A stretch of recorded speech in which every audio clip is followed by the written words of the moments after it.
All right. Hello, everyone. Thanks for coming. I will walk you through how tonight's meeting will go, and then we'll jump in.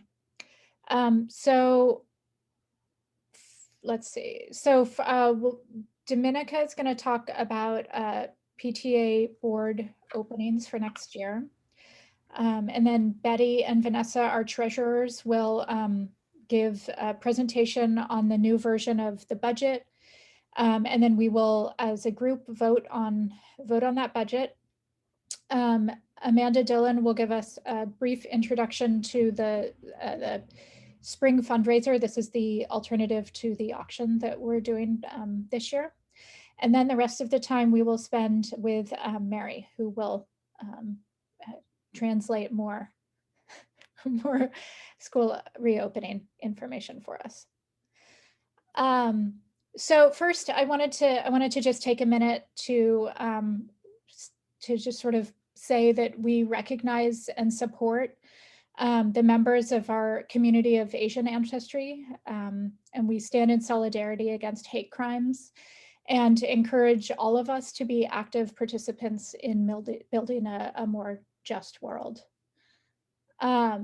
I also wanted to say that for those of you, if there are any of you who are on in this meeting and who have kids who will stay in remote for the time, that we're not yet sure what the role of the PTA will be in this, but we strongly feel that we want to help distance learners and their families continue to feel connected, both to other distance learners and to the Ruth Acty community in this time of separation. So we don't know what that will look like, but it's something we're thinking about. Okay, with that, I will pass it to Dominica to talk a little bit about the PTA board for next year. Hi, everyone. I also want to put a plug out there too. I don't know if everyone knows of the Village Group, but the Village Group is a group for all members of the community to come together and celebrate one another. So I extend that invitation to everyone who is on this call, as well as everyone who is part of the Ruth Acty community. We currently have a few board positions open. One may have already be filled. So just want to, fingers crossed, she follows through and wants to stay. But we have the co-chair that's open.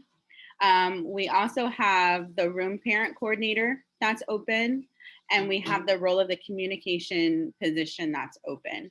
So if you're interested, please contact us. I can put my email in the chat, but we need these positions in order to help our school run and function. So thanks, spread the word.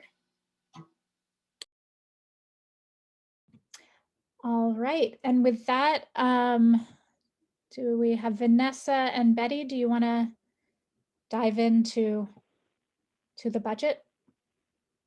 Yes. Hi, everyone. I'm Betty Cito. I'm one of the co-treasurers for this school year, along with my esteemed colleague, Vanessa Chong. So very quickly, we just wanted to bring an updated budget back to the PTA. As you may recall or not, we adopted a tentative budget back in last September. So now that we have a better sense for the fundraising and expenses that we have so far this year, we're bringing the budget back to the PTA, basically for approval.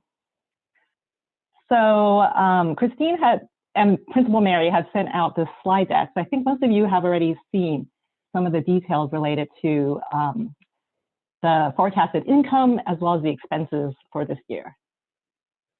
So we are planning to have a budget deficit of about $17,000, but we can definitely cover it because we still have some money in our bank account. Next slide.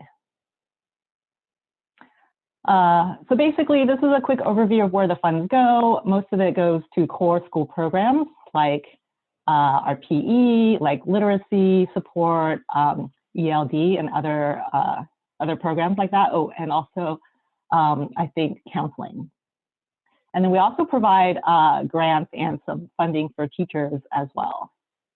So I think that's basically it. So Christine, remind me, do we take questions at this point, or otherwise I think we need to move to a vote? Yeah, so first we take questions.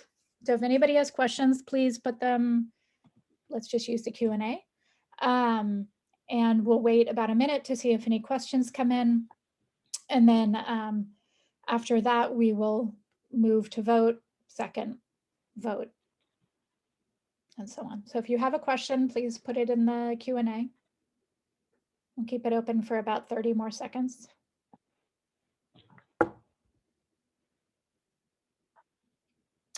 Okay, why is the PTA classes billed this year? And our actual, we'll do this one at a time. Why is the PTA, why are the PTA? Yes, so this is the invoice that we received in the fall from BUSD. So the way PTA classes work is that BUSD actually pays for the PTA teachers, and then we pay the BUSD. So there's just a lag in the timing, and so it just happens that this year we got the invoice. And that's fairly regular. This happens every year. Mm-hmm. There's a gap, but we have the money because the money was in the account. It's brought forward, but it makes the budget untidy. Okay, are actuals available? Oh, yes. Next slide. I think Vanessa, I missed that slide related to actual versus the budget. So what exactly was the question?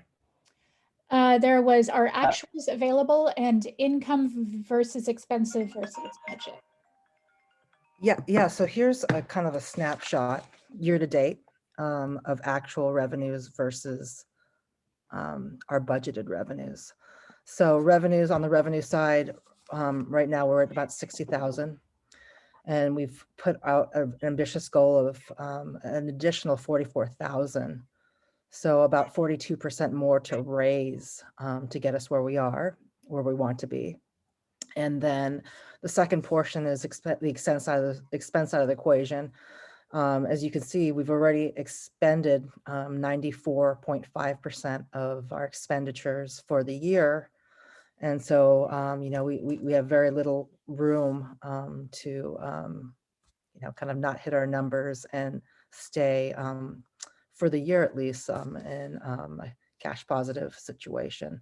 So I hope that answers that question. If anybody has additional questions on that, please let me know. Okay, another question is, I'm trying to better understand the teacher and support. What are the cultural competencies? What is the principal fund used for? And I can help with, there's a slide for that. So so the line that they're interested in is the teachers. Which line? Yeah, the teacher and support. And what are cultural competencies? And what is— I can take that one. So cultural competencies, we do provide some funding for the village group, as Dominica mentioned. So it goes to like community building and supporting each other in challenging times like this.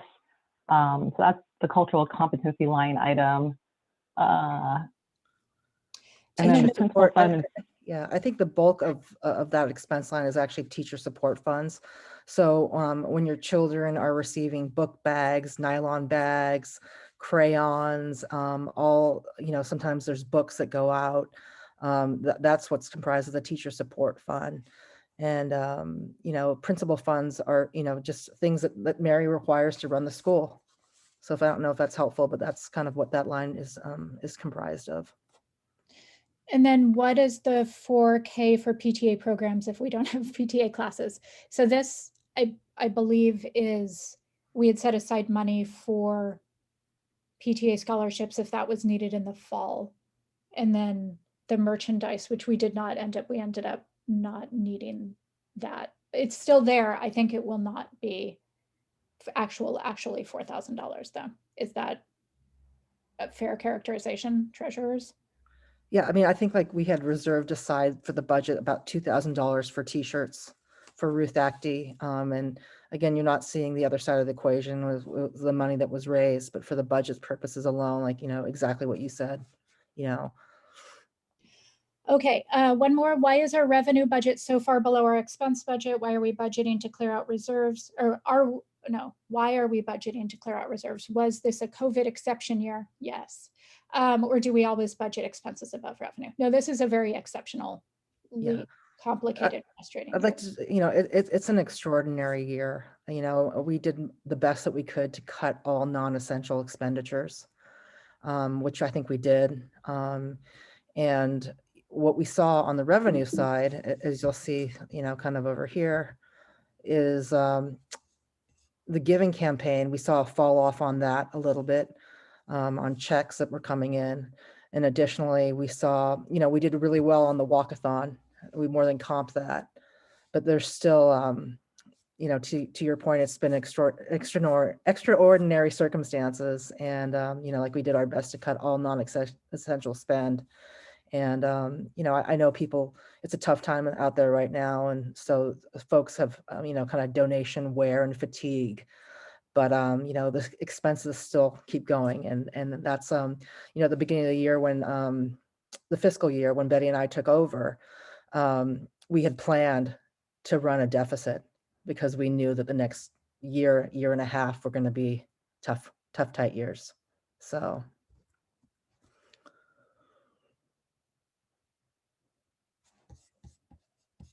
Oops, hold on, I'm just looking at the chat to see if there's, does the shortfall include dipping into reserves? No. Okay, I think that's it on the questions. Oh wait, are the enrichment classes pass-throughs during the class day or after? So they are after school. Enrichment classes are the after school. And we don't know what will happen with it next year because we haven't thought that far ahead to what those classes might look like next year. So anyways, I mean, just, should we move to a vote again, or? Yes, we're out of questions. So let's, I move to ratify the version 2 of the 2020-2021 budget. So we need someone to second it.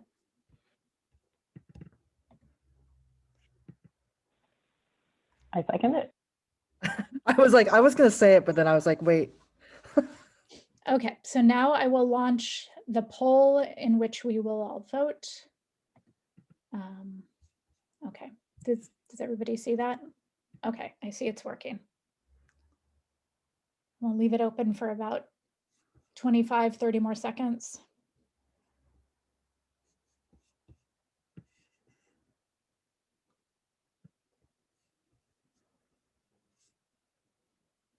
Oh, okay. So someone has asked, this doesn't impact the vote, but do we expect the same after school bill for enrichments for next year? It all depends on what classes are offered. Right now, there's no bill that will carry forward because we haven't had any PTA classes this year. So there won't be That's right. It won't be passed through into next year. Okay, hold on, let me take a screenshot of this. Okay, share results. So this budget has passed. Thank you, everyone. All right, Vanessa, do you want to say anything else about? Yeah, I'll just quickly say, like, the fundraising challenge for this year for us to even run the deficit is close to $44,000. And just very quickly, what that's going to be comprised of is general giving donations. So that's about 18,000 between the 22 and the 40. The fundraiser we're going to talk about, and that's Amanda. And also a spring raffle that we traditionally have as well, has a target of 10,000. So, 18 plus the 15 plus the 10 equals about 44,000. And even hitting those kind of great goals would be, we'd still be running that $17,000 deficit. So I just want to thank everybody. I know it's a difficult time, but we do have energy, and we really want to revive the community. I was really excited that some of the folks that asked for classroom supplies, like a lot of parents just went and donated those, and that was really joyful for me that people were so excited and to just kind of donating. And obviously we want to include kind of donations on folks that are going to remain remote, as Christine said. But I think it's we really appreciate the amazing generosity that has come through, from everybody. So thanks very much.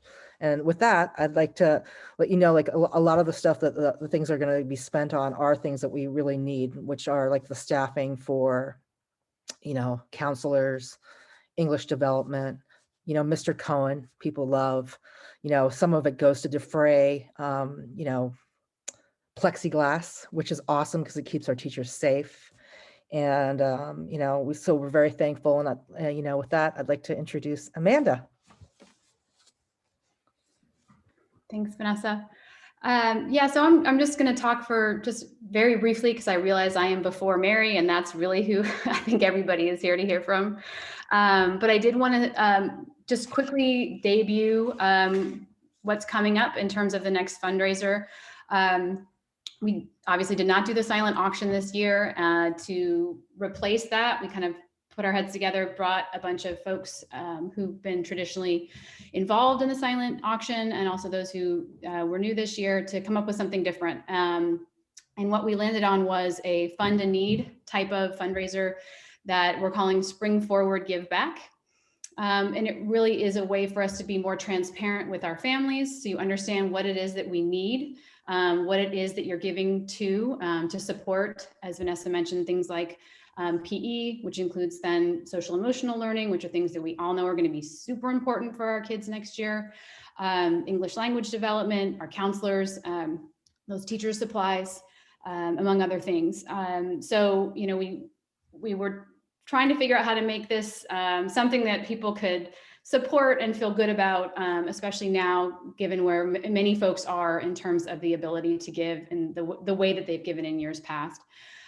So it's, again, we're not exactly sure when it's going to come out. It looks probably sometime after spring break. There will be prizes. There'll be prizes for the kids. And in an effort to kind of lift up more of our students, the prizes will be classroom based. So if a classroom, wins, that, everybody in that classroom gets something. And prizes will be around not only money raised, but also participation. So we want to make sure, again, that we're focused on coming together as a community, and we're really giving thought to how the prizes that the kids win will bring them together as a community, working on something together. So I don't have an update for you all there, but we will soon. When we release all the information about the fundraiser, we'll obviously have information about the prizes. So get the kids excited and kind of, again, start building back the community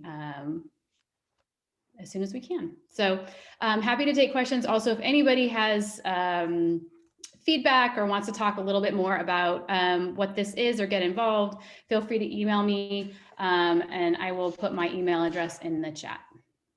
Thanks for the airtime. Thank you, Amanda.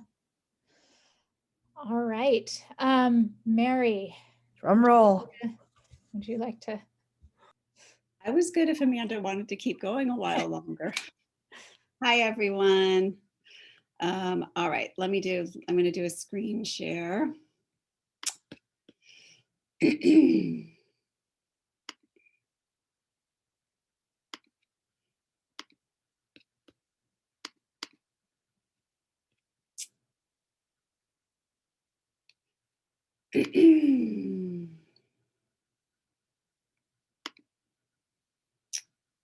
All right, it feels like we were just here, but here we are again. So before I get started, I do want to say a few thank yous. First, I want to just thank all of you out there. I can't say how much I appreciate the quick responses at making such a difficult decision. I know it was really challenging. I've only got two people left, and truly it was really remarkable, and I just really appreciate it.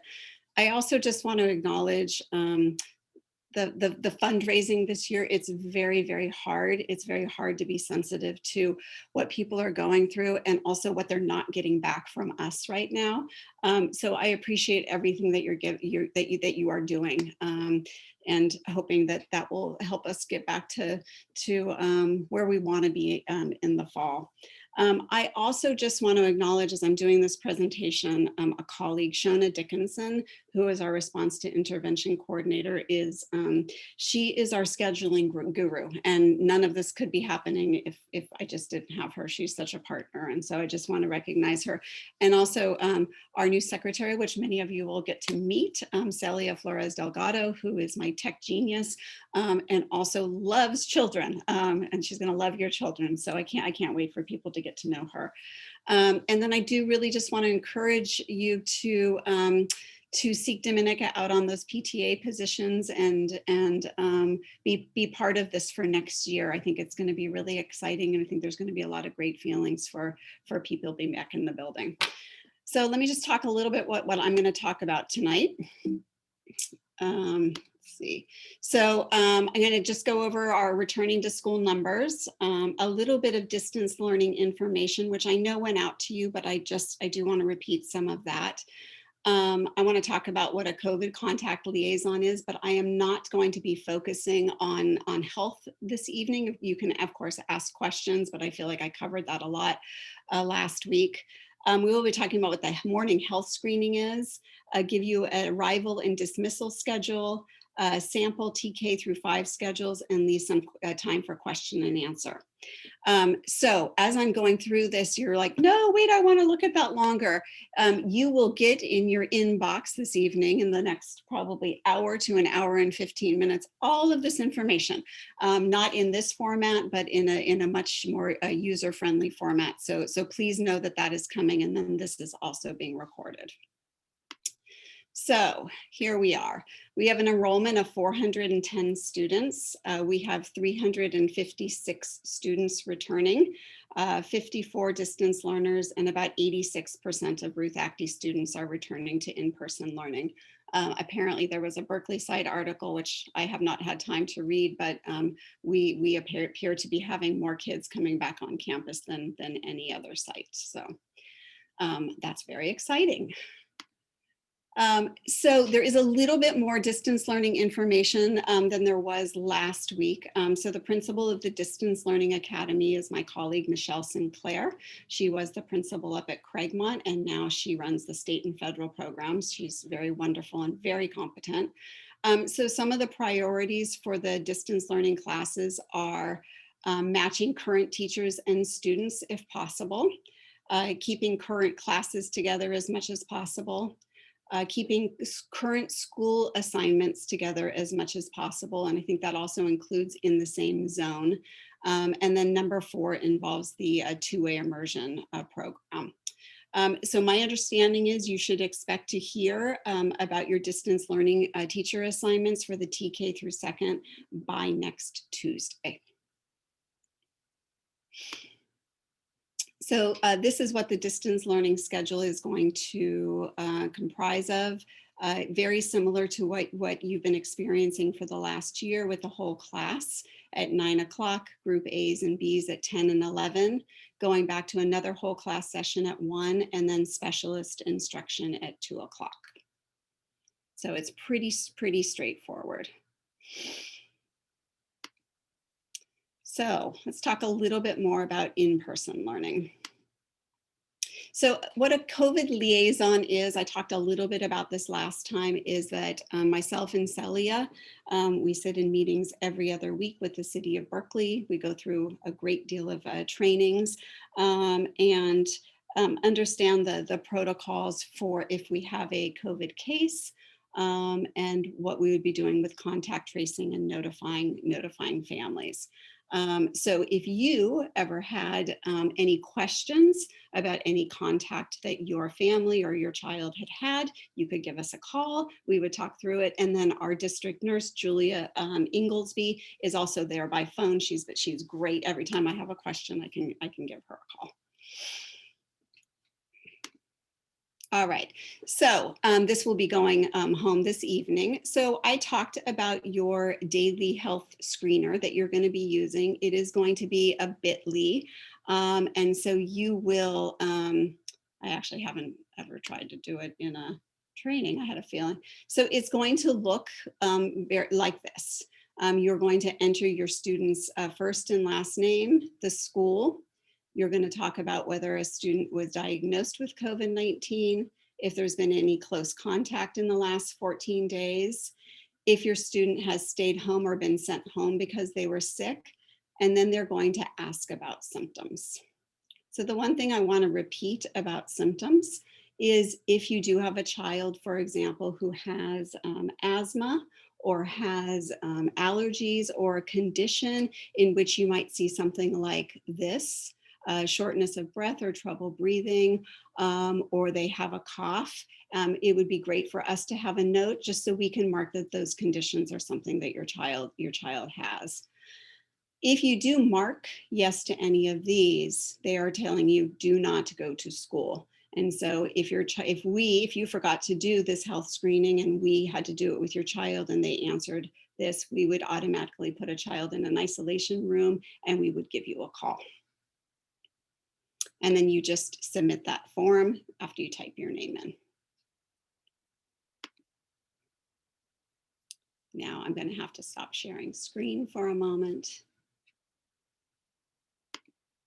because my screen went gray, which it does when I stop sharing. Excuse me just a moment.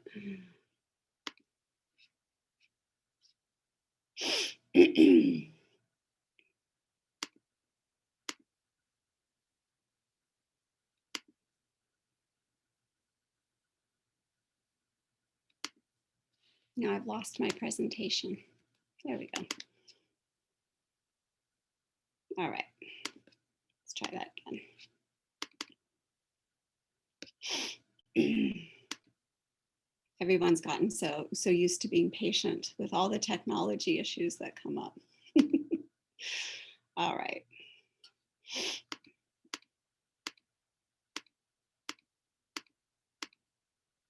All right, so we will be going through a little bit more about in more detail, but the day for elementary school is 4.75 hours and 4.5 hours for TK and kinder. The arrival and dismissal times, oh my gosh.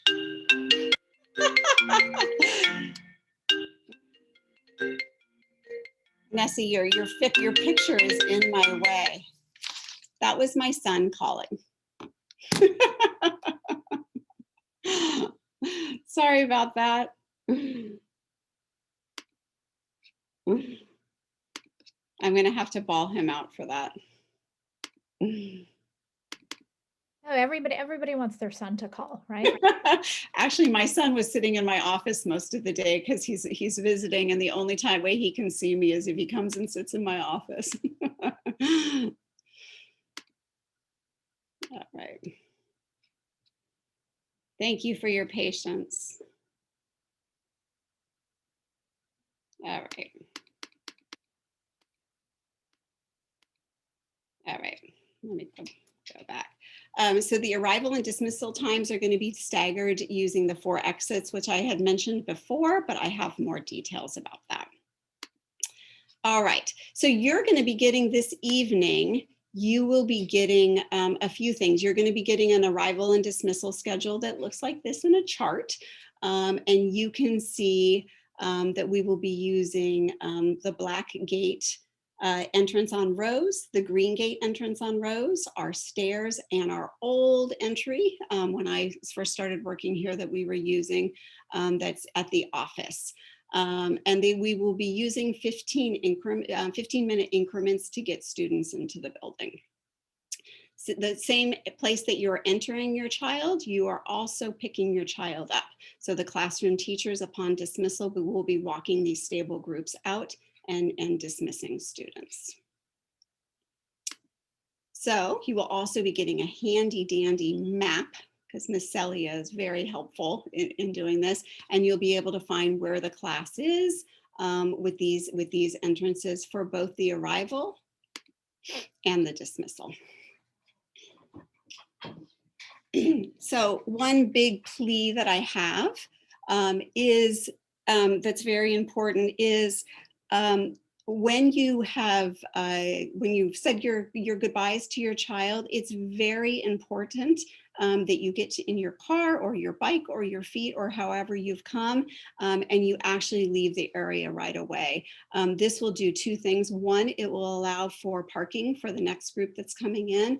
And number two, it will make sure that we're all safely distancing. So I really would appreciate if you could support that. I'm also asking people to not park in driveways, double parking, and make sure that you're following all the safety protocols. Traffic protocols. You have to realize our neighbors have not seen us for a year. I'm sure they have some feelings about us returning. So anything that we can do to be good neighbors would be greatly appreciated. I do want to say something about arrival and dismissal. I did hear, I got some emails and I did hear you. I do realize that this is a hardship, particularly on the arrival, that we do have children, that there's going to be a 30-minute period. We did actually calculate that today to see if there's anything that we could do to change that and bring the kids onto the campus and have them in stable groups out on the yard. Unfortunately, there are too many children that are in that situation from too many classes, and it would start our day off already with compromised groupings. So what we are hoping to do is we believe that we can actually, after some practice from both families' parts and the school's part, we think that we could probably start shrinking some of this time. So if we can get it down to where we have just 10-minute intervals, and then that would be helpful for all of you. So if you could be patient while we practice this and get it right and make sure everybody's safe, I would really appreciate that. All right. So here is what the instructional minutes are going to look like. And now everyone can see Christine's face now. So the school bus is set to arrive at approximately 8:10. And then you can see your TK and K arrivals, and your 5th grade arrives at 8:15. And the day is staggered based on these arrival times. They go into recess. We wanted to calculate our instructional minutes and what makes sense for our older kids and our younger kids. We do have a 40-minute lunch period, so kids will be eating outside in one quadrant of the yard distance, and then they will switch, and then they will have their play. We are going back to eating first as opposed to playing, because the children will have just washed their hands. So hopefully we'll switch back when things go back to normal. And then, as you can see, the dismissal schedule is then staggered based on their arrival time. Again, you will be getting this this evening. All right. So next week is a little bit different. And again, I'm going to ask for patience. Monday will be the same, but Tuesday through Friday, the children will have their 9 o'clock session with their classroom teacher. And then the rest of the day will be asynchronous work, and some of the specialty teachers will still be teaching. So you'll be getting your schedule from your classroom teacher, in the next 48 hours for next week. What the staff will be doing is still completing some COVID safety training. There is a lot of room set up to do, curriculum and materials preparation, and then we'll be doing a lot of site walkthroughs with all of the staff, including the teachers, instructional assistants. We are going to be getting 7 adults from a program called Sports for Learning that will be helping us every day with the health screenings in the morning, and they will be helping with yard supervision to make sure that all of those stable groups have enough support. But there's a lot of work to do in just acclimating all of the site to how do we get around the building and how do we teach kids to get around the building. All right. So I'm going to stop sharing. Oh, and you know what? I'm actually going to say one more thing, which is actually in the information that you're getting, but it was a question that I got through from quite a few about bikes. If your child rides their bike, they can enter the Rose Street entrance at the black gate. And they will be utilizing the bike locks that go against the new building. So that's where everybody will, there might be a tent, we're getting one more tent, so there might be a tent up there at that time, but there's enough of a bike rack where children can lock their bikes, and then they'll just be walking directly to their class. We'll teach them which doors they should be going on depending on what class they're in. So I'm ready for questions. That was kind of short, but sweet, Very much helpful. shorter than last time. All right, so here are some questions, and please, others, if you have questions, just pop them in the Q&A, and we'll get to them. How many kids can the isolation area hold? One.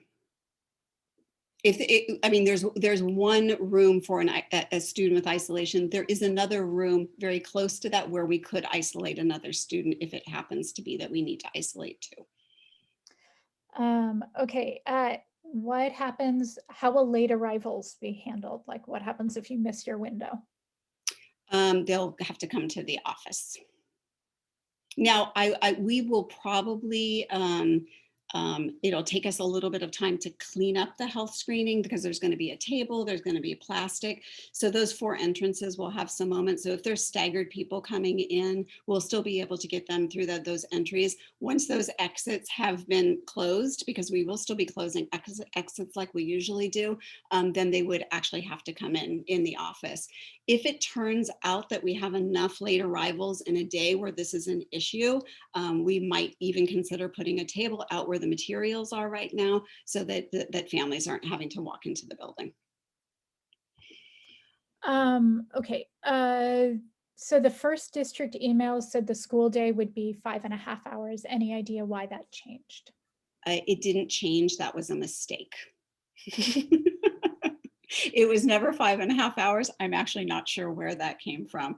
In fact, just so you know, I've read and listened to everything. So it said 5.5 hours, then it said 5 hours at the town hall the other night, but the MOU is actually 4.75 hours.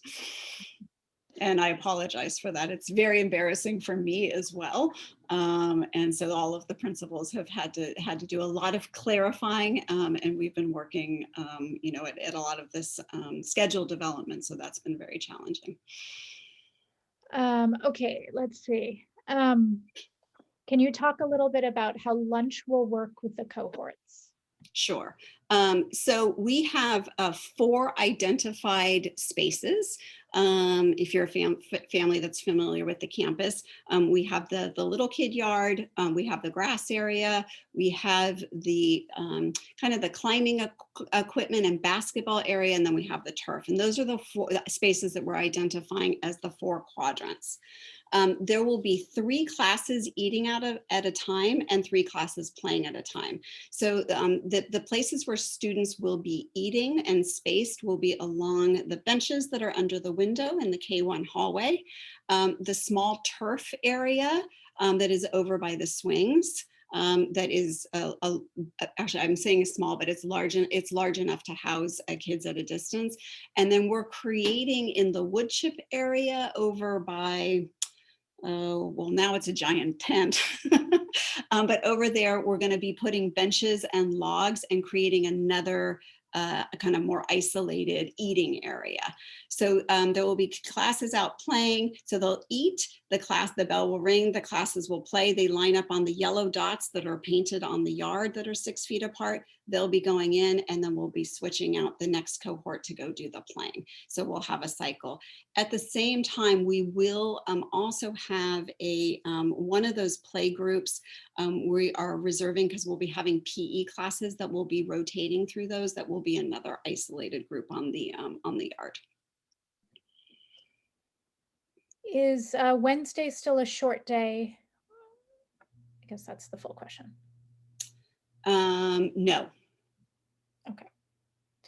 Can you clarify the bike parking? Are you saying a child uses a Rose Street entrance with their bike, even if they're assigned to the back steps? Yes, they're going to have to do that because they can't get up the steps. So all bike entries will go through that, and we'll go through the ramp, and we'll have to have a person out there to try to monitor when the children are coming and actually train them to go to their classroom. So we'll assign someone to the bike area.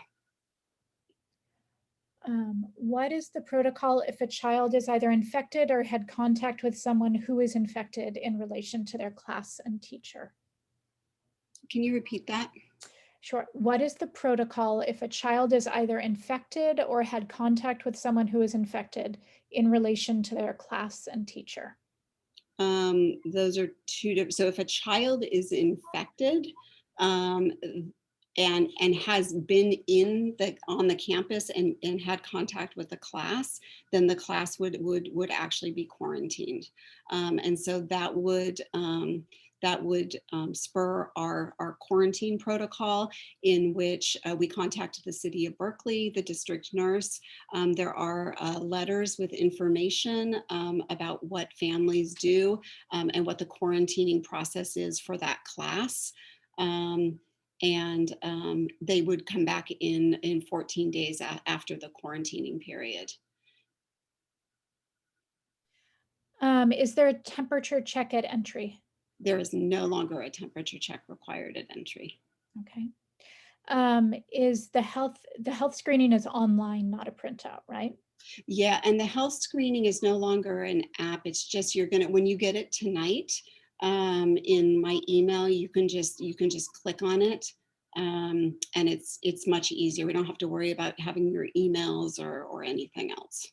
Okay. And then we will have at each of the entries, if you forgot, we have giant QR codes, and we'll be going down the line, and you can quickly click on the QR code and you could fill it out. It's easier if you do it before you get to the site, but we'll have some backups.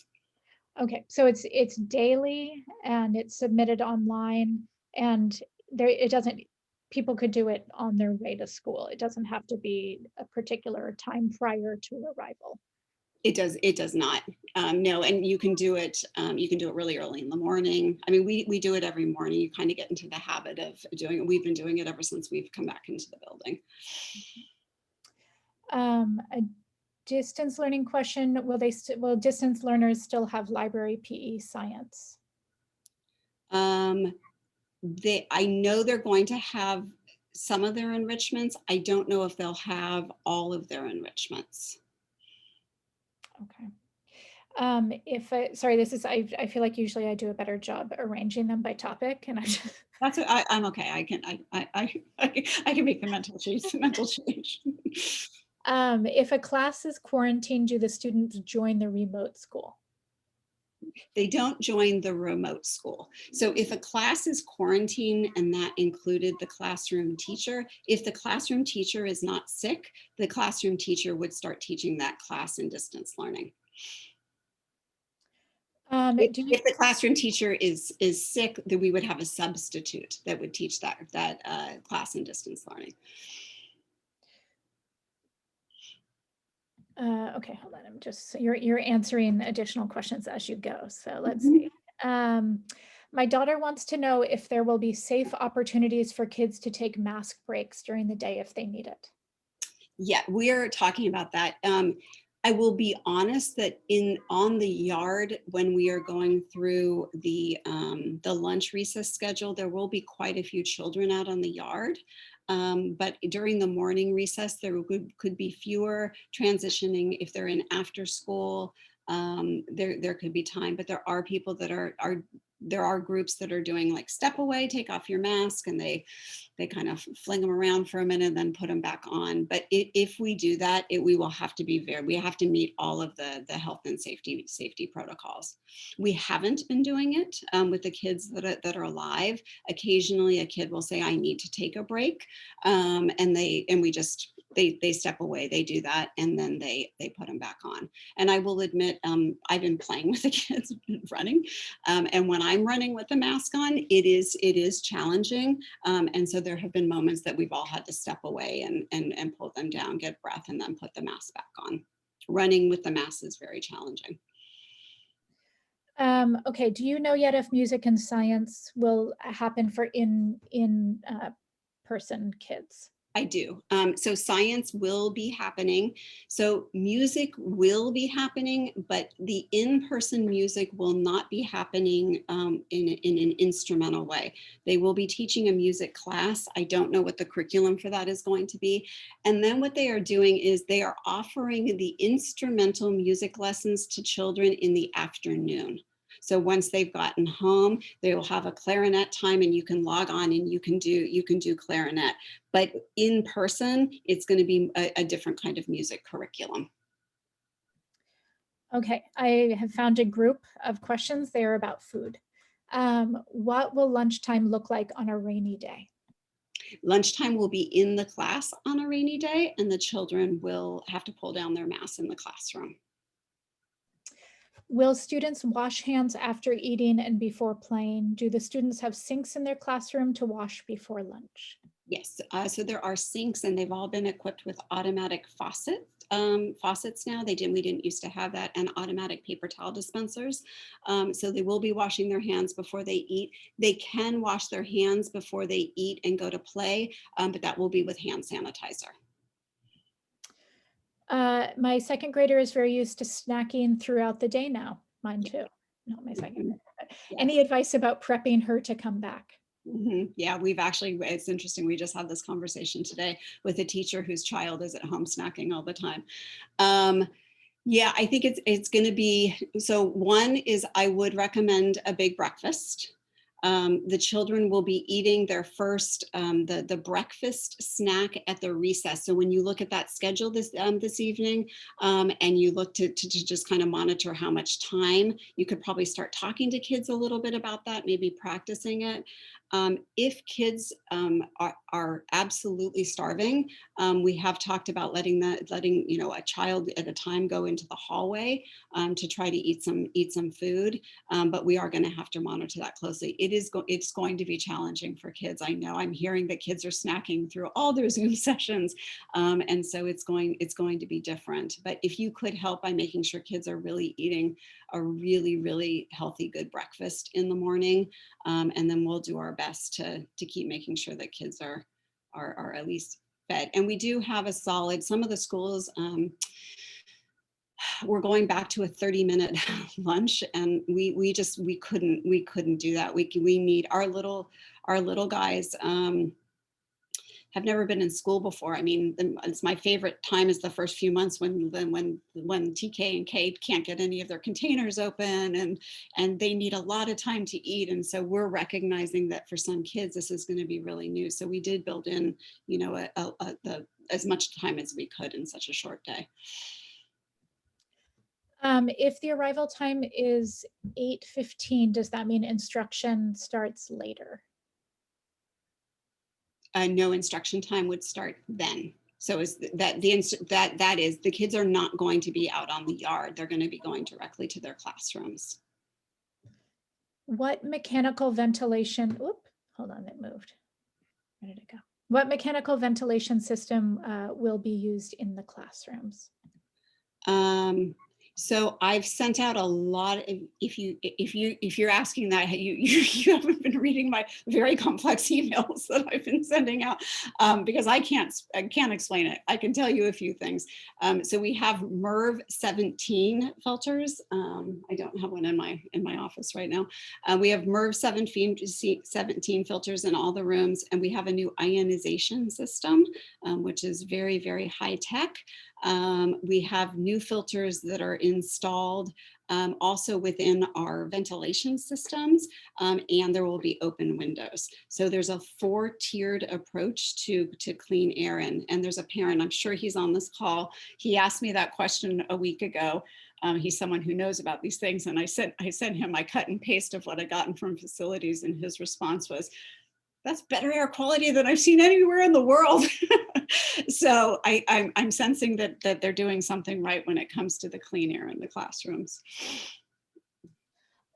Okay, another food question, and that's around the breakfast, I know you talked about this in the last meeting, but yeah. breakfast, the provided breakfast, and then what to do to get a bag, a school lunch for kids. So 2 separate questions, but. So the breakfast will be provided for everyone. And that's actually a really good question about the school lunch. I don't know. So typically how school lunch orders happen is the nutrition services gets a sense of how much people eat and even of what meal, and they predict pretty accurately most of the time how much food to order. Since this is kind of a fresh start, that's a really good question. I will ask that of nutrition services. A couple of people are asking about the shorter, they're just hoping for a little more context around the shorter school day. The context, so the context is that was what was negotiated with the union. That was the outcome of negotiations for returning in person. That's all I know. I don't have a lot of context around it. Okay, so 2 similar questions. For families with siblings, is there an area where they can wait to free up area around the gates, or should they just walk around the block for 15 or 30 minutes? And then another is, will there be any arrangement? And I know you talked about trying to shorten that with time and patience, but shortening that gap. Yeah, so that really is the gap. We're being very, I'm going to say we're being very conservative. I'm really nervous. There are more children coming onto our campus than any other campus. With all of these health protocols and with the traffic and parking situation and nervous families, I'm sure a lot of you have a lot of feelings about bringing your kids to school and the new protocols. I'm sensing it's going to be a big lift at the beginning. I do believe that we will be able to get it and shorten it. And so that is my hope. What I would recommend doing is if you have a longer gap, that you actually walk across the street and walk around the block, and you not stay on the block where the entry points are. If you have only a 15-minute window, you're probably going to have to walk your child from one entrance to the other entrance. So a slow walk around the crowd inside might get you there. I'm laughing, but I'm not making light. I know this is a hardship, and I've really kind of tried to figure out a way to fix it, and I just can't figure it out right now. But we will work very hard. If we get it down, we will shorten those times. Can older siblings stay with younger siblings for drop off? You mean to like wait in line while they're doing the check-in? Yeah. Yeah. As long as they're masked and they maintain the distance protocol, sure. It's still helpful. It's still really helpful. I just want to make sure that everyone knows the more people that have done that, the health screening, the quicker everything will go. So even if an older sibling is gone, if you've done that screening before you've sent the older sibling with the younger child, that will be very, very helpful. And just to verify, you said that you would send around the information about different drop-off times by teacher. Yes. Yes, actually, you'll get it tonight. I've already create everything I put out tonight. It's on its way to you. I want to be on. I was trying to be very deliberate. If I had sent it out before I was doing this, I would have gotten 60 emails. So it's easier for me to come and talk about it, and then for you to get the information after. So you can still email me. I'm not saying you can't email me, but I was trying to just give information in an order that made sense. Okay, will the doors at the red stairs on Acton Street be propped open so people don't have to touch the door handles?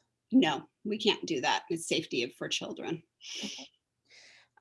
After kids return home, will they have specific asynchronous instructions for the afternoon? No, when children come home, they won't be doing asynchronous work. We won't be giving that anymore. They will have 30 to 40 minutes of homework, and that'll look different in 1st through 5th grade. And a lot of that will be reading, hopefully. But there will be some homework to go along with the work that they did during the day. How does pickup work? Do the kids wait inside and get dismissed one by one when they see their caregiver? So yeah, so the teachers, the classroom teachers will be walking their stable group outside to the same exit of where they entered. And so as you can see, they're very staggered. So it will be, it could be 2 classes that are lined up in kind of a long area. And as caregivers walk up or drive up, the children will be leaving. Can you tell us more about the outside organization that will be helping with the arrival, dismissal, and recess? I'm not sure. So we will have 4 entry points. Oh, sorry. No, I think this is the organization that's helping. You mentioned their Oh, the organization. Oh, Sports for Learning. I'm sorry. I'm sorry, I was confused. I can't tell you very much. We had a meeting. Sports for Learning, they're a company. They actually, I'm excited because they actually do organized games, and they have been trained in how to do that with distancing. So they're actually, I'm envisioning not just that the children are in the quadrants, but they're actually going to be able to play organized games that are safely distanced. But they know how to do all of it. So they knew how to do the health screening. They've been trained on all of the COVID safety protocols, and they are going to be able to do double duty, both for supervision and for the sports help.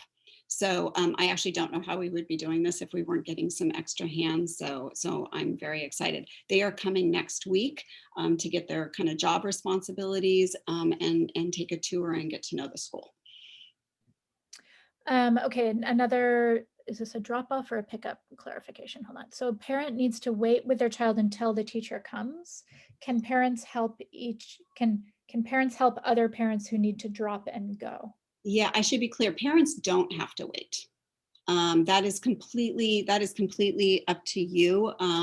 If you want to wait, there will be adults and there will be staff. I'm assuming for our little ones, our TKs and Ks and first graders as they get used to it. But if you have an older child who knows the school, and if you walk up with them for the first day and they know where to stand and walk on the line, they'll be fine. There will be lots of adults at each of these entry points getting the kids into the school. Will the week before spring break be a normal week or another week of Wednesday schedule? The week before spring break is the week that we're coming back.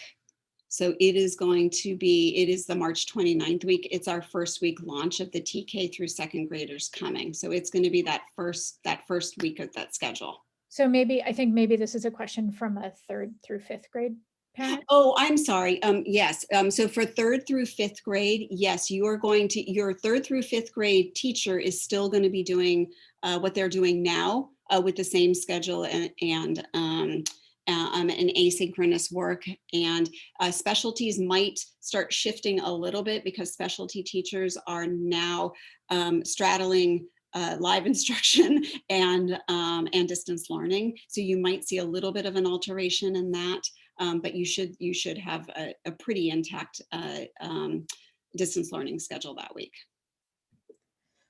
Will the kids be bringing materials back and forth from school? So like homework printouts, library books, etc. They could be. Yep. Is anyone checking IDs for caregivers picking up kids? Actually, what I'd like you to do, if it's not a parent, if you have a new caregiver, so we've in the school over the years, we've gotten to know parents and grandparents and babysitters. If you have someone that we do not know, number one, you need to add them to the emergency form with Celia. So I would ask you to let the secretary know if you have a new person picking up. That's going to be very, very critical. So all that information should go to her. So if the start time is 8, then should your child be ready to walk into class at 8, or meaning the 15-minute window starts at 7:45, or is it Nobody's at 8. So if you're at 8:15, it's going to depend on how many of you all did the health screening. So it's going to depend on health screening, the hand sanitizing, and getting the students in. And then what we'll have is, so if there's 2 classes that are coming in from an entry point, particularly for the younger children, we will have adults that are waiting for, let's say, that's just, I don't know the entry points by heart yet, but say Mrs. Wong and Miss Siobhan have kids coming in. We'll have adults that are waiting, and as the kids are coming, they're going with them, and they're going to be walking them to class. We will be doing this for the older kids as well at first, but the third, fourth, even second graders, after a day of knowing where their class is and how to follow the arrows, will be able to do that on their own. Okay, so there's a couple of things that I know you've already answered, but they've been asked again, so I'm just going to sort of go through them, and we can do them as clarifications.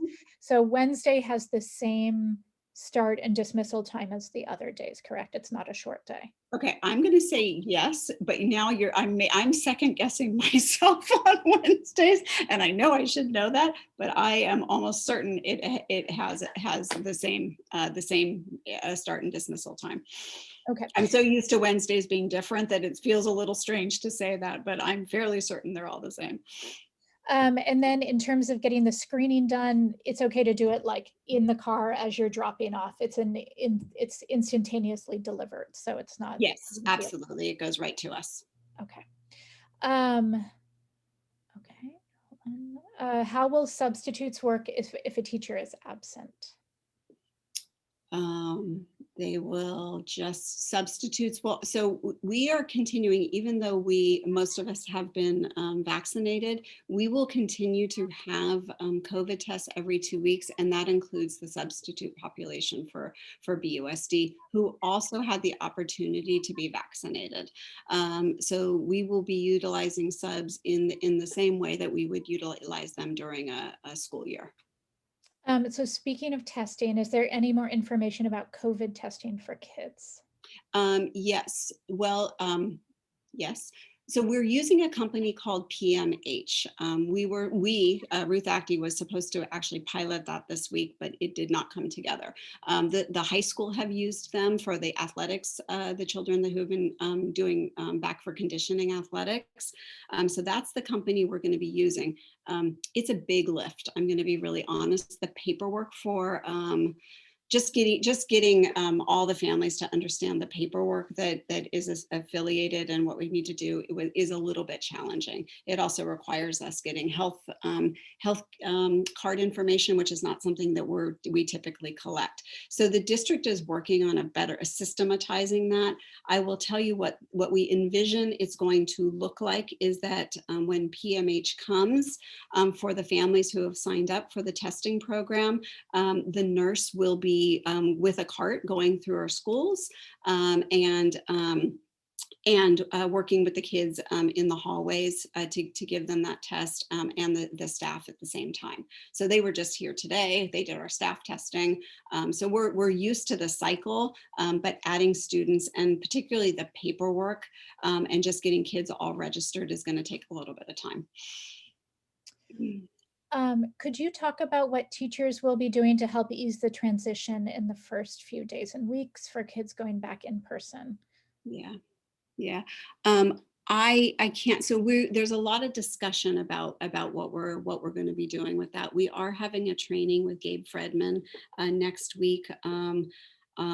He's doing some professional development on social emotional learning, and there are some lessons that the district has worked on, and so there's going to be some time for learning about these lessons and then doing some work with their colleagues on getting lessons ready for that. So it's going to be very different. I mean, I think kids kind of have to process what they've been through in the last year and also what their new school environment looks like. It is really going to be very different. I think about our 5th graders who have been here for 5 years, and now they're coming into a setting where there's a lot of freedom of movement at our school, and that's not there anymore, and it's going to be a big change. And so I think we have to recognize it's going to take kids a lot of time to one, kind of get the feeling of the new system and what that looks like. I mean, even going to the bathroom is different. You have to look in, you have to make sure if there's no one in there, you can enter. If there is someone in there, you have to wait. So just these small things that we take for granted, we're going to have to give kids a lot of time to process that.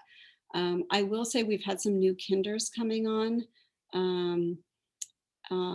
So just two small groups coming in the last few weeks, and then of course we've had the cohorts that have gotten used to it, and it's fun watching the kids kind of coming in and asking the questions and asking for the help to use the bathroom and learning those processes. And children are more adaptable than we are. It still feels strange to me, but we will be taking things very slow with kids. So a caregiver asked, we received a lot of school materials, dry erase board, pen, etc. Do we bring them back to school with our child? You know what? I think what I'm going to ask, if you don't mind, I'm going to ask teachers, individual teachers, to message out what they want. What they want for that. Some people I know do want some materials back, and I think others are starting to kind of reimagine what kids are going to need for materials. So let me ask teachers that they start to message that out to families what they want to happen. Okay, similar supplies question. Will Chromebooks or laptops be needed for schoolwork in class or at home with in-person students? And this is a question that's specific to a third grader, but could be for anyone. Yeah, the Chromebook question is a very big one right now. So the district is not currently asking for kids to bring the Chromebooks back. I think a couple reasons. I think one, some of the students that are remaining in distance learning need that. Two, they're offering things like these instrumental programs possibly for kids, so some kids are going to need those computers. Three, just in case a class did have to quarantine, they would still have the computers at home. And I think we're also going to have a centralized system for them to recollect those computers.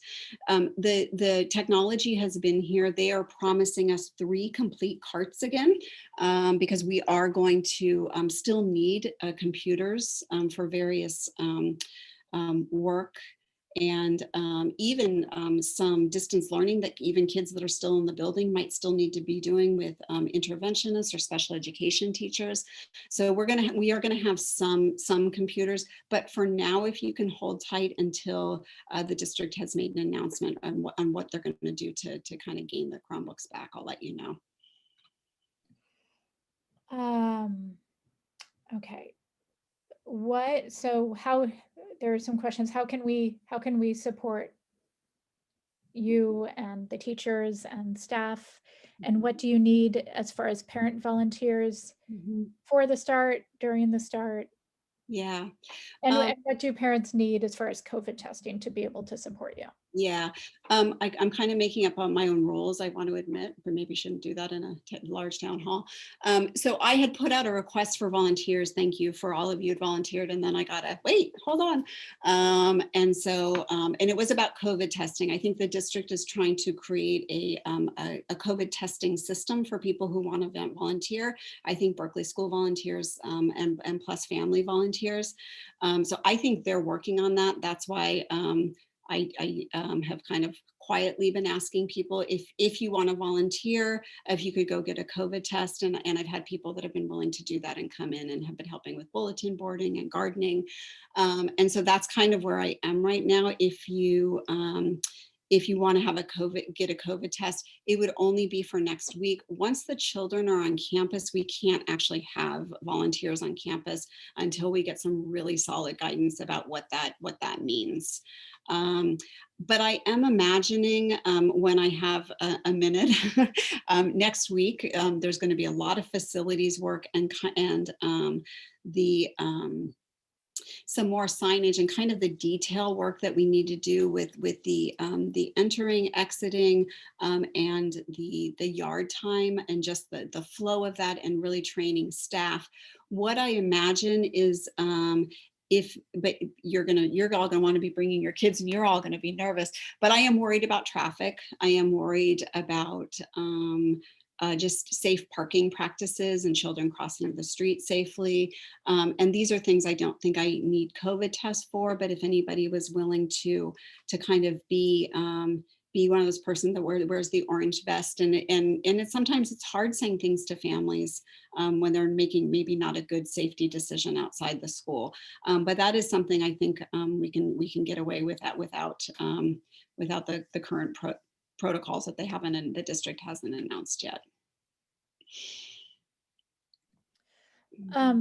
Okay, so these I think are similar questions. Is there any sudden COVID exposure from student staff after, I guess in the case of COVID exposure, what would the protocol be? Does the entire school shut down and quarantine, or is it class-based?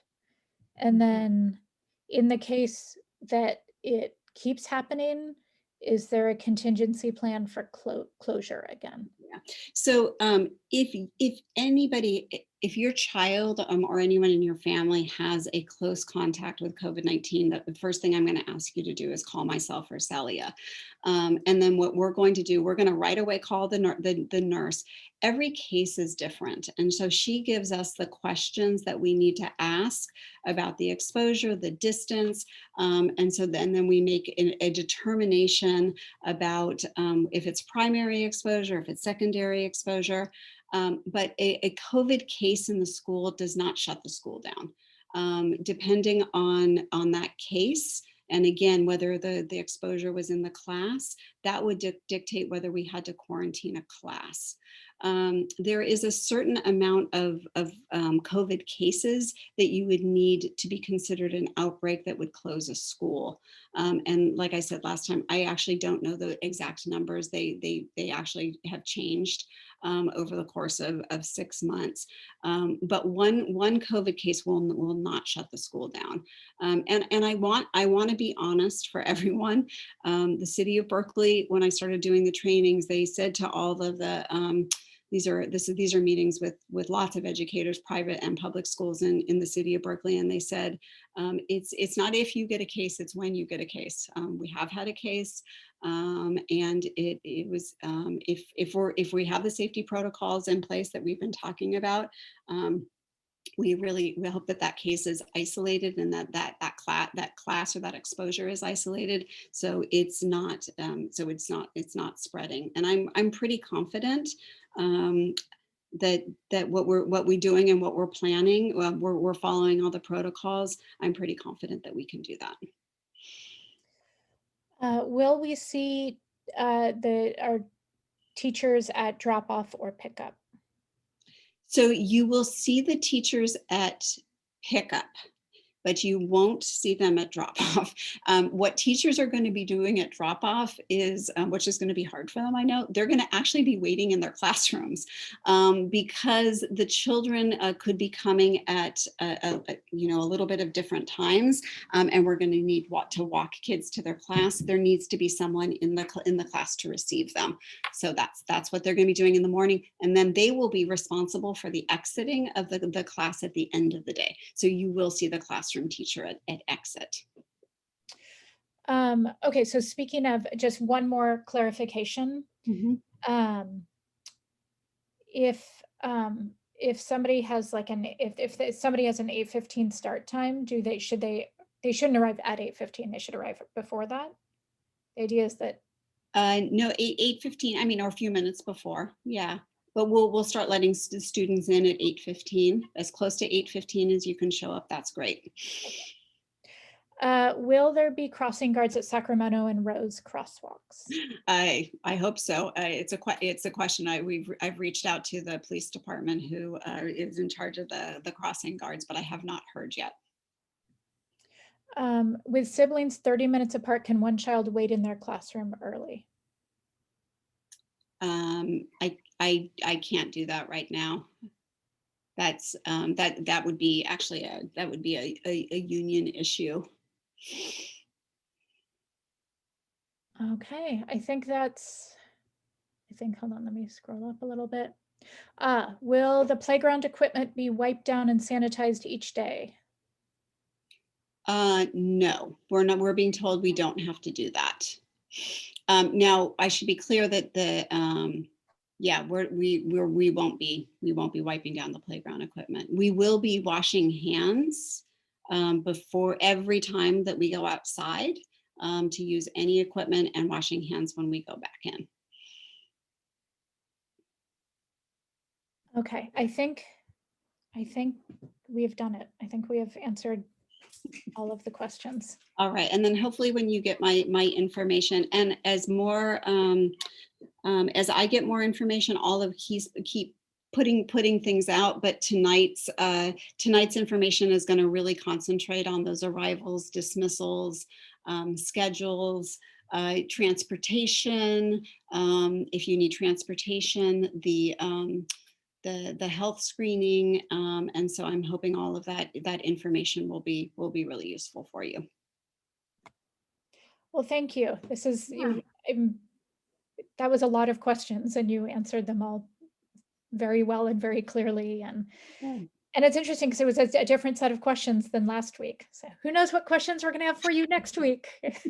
It will change. I will say it is a great deal of work, and I'm super excited to have a school full of little people again. I really am. I'm very excited, and I want to apologize to all of you ahead of the time, because with the masks on, it's like I don't know any adults anymore, and the TK and Kinder I'm going to have to get to know. By this time I know all their names, but I am really excited. There's a lot of good feelings around. Yeah. Well, thank you, and I think I speak for everyone when I really extend just a heartfelt thanks and appreciation to you and during all of this. Thank you. And just so everyone knows, the recording that PTA is doing takes overnight to download. It takes a long time. So will you post it on the PTA website? Yeah, so probably ambitiously tomorrow afternoon, early afternoon. That's being ambitiously. Right. So maybe a little later. All right. Thank you, everyone. Thank you, PTA. I really appreciate it. Good night.